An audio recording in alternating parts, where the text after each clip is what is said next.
كنت بفر كده في التيك توك ووقفني كده فيديو لبلوجر دمه زي السكر جدا ودمه خفيف جدا، فكان بيسأل سؤال كده بيقول لك لو انا سألتك مين هم اهم 3 بني ادمين انت بتحبهم في حياتك حب مطلق، يعني اكتر 3 بني ادمين انت بتحبهم، وسكت شويه كده قال لك ايه؟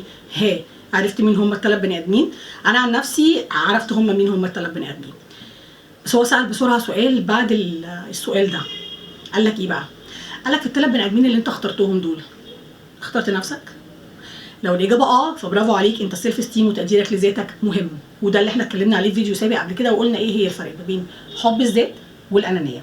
حب ذاتك هو فرض عليك، لكن الانانيه لازم تكون مصحوبه ان في حد في المعادله دي يتاذي، اخواتك، صحابك، ولادك، المهم ان في حد وقع عليه ضرر او اذى في الانانيه.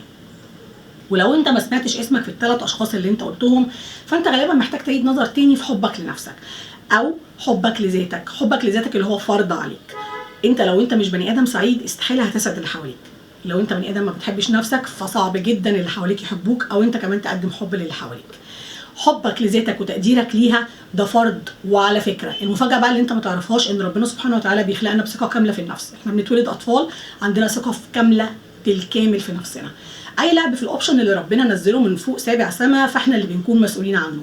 بس المفاجاه بقى الحلوه ان انت كنت زمان مضطر ترضي بابا وماما واصحابك واخواتك وكمان صحابك في الحضانه والمدرسه والجامعه. اما دلوقتي فانت مش مضطر ترضي اي حد غير نفسك، طول ما انت بتعمل الحاجه الصح، والصح كمان نسبي، وطول ما انت بتعمل الحاجه اللي انت راضي عنها. حب نفسك، لان صدقني لو ما بتحبش نفسك مفيش اي حاجه ولا هتحبك ولا انت هتعرف تقدم الحب ولا الدعم لاي حد. شكرا.